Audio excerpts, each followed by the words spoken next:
Question: what do you get if you cross the sports of ice hockey and bobsledding, throwing in a bit of boardercross for good measure? The answer: one of the most thrilling and visually dynamic events on the winter sporting calendar. Well, Crashed Ice is pretty much the craziest event I've ever been to. The speed, the spectators, the jumps. It's a completely new thing, and it's just a big kick. You need to have a lot of speed first and then a lot of stability. So if you practice other sports like ski, model ski or snowboard or motocross and keep balance in the air, it can help a lot. And for sure, if you're not afraid about the track, it can be a good thing. Conceived back in 2001, the sport made its debut in Stockholm, Sweden, but over the ensuing 8 years, Crashed Ice has come to call Quebec City its home. Each January, the town's peaceful streets are reconfigured into an ice track that delivers a series of hairpins, big air jumps, bank turns and stomach-dropping verticals.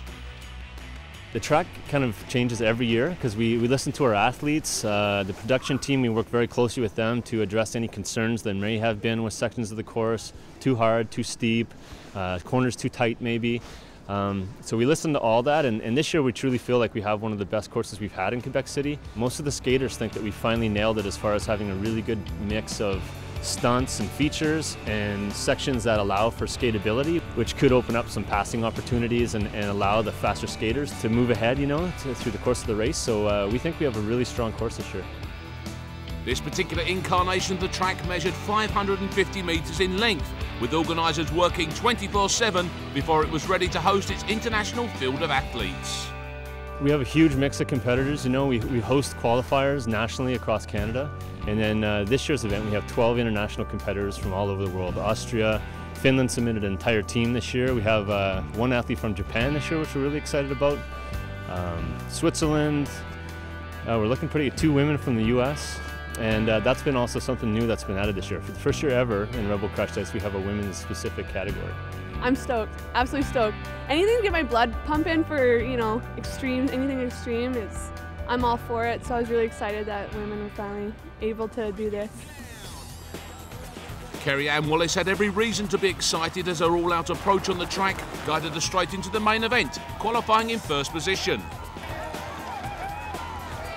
Meanwhile, the men's side of the draw was dominated by defending champion Arttu Pielainen, the Finn completing the course in a blistering time of 47.45 seconds. Yesterday the ice wasn't so good, but today they have made the ice better, so it's fast. There are lots of guys. Other Finnish guys are good also, so there's like a bunch of guys who could win this. There are a lot of Canadian guys who are like big and strong, but in that course, when the speed is high and you have bumps and jumps and like different obstacles, you need to be agile. With the lights starting to warm up ahead of the main knockout event, the Finn was joined by the 63 next fastest qualifiers and more than 150,000 spectators.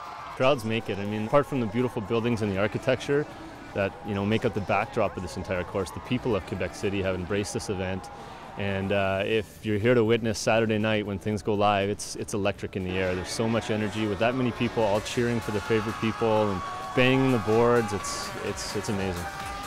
The biggest cheers of the evening inevitably came for local favourite Christian Papillon. I started doing Crash Ice in 2007. I finished 5th year, and then I came back here in 2008 last year, and I finished 10th. My expectation from this year is certainly to finish first or a podium for sure.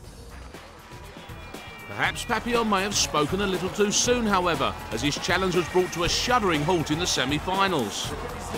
Fortunately, the Quebecer walked away unscathed from the impact, and before long the partisan crowd had plenty to cheer anyway, as Kerry-Ann Wallace skated away with the inaugural Women's Crashed Ice title. Well, I think that girls are going to see that they can do it, so I think maybe more might sign up and have a little more confidence, seeing that others have done it already. It was left to the men's final to bring the curtain down on a dramatic weekend of action, and as expected, Finland's Arttu Pielainen secured his 2nd straight victory in some style. Usually you fall down at least once or twice, but I got 5 clean runs, so it was like just so great.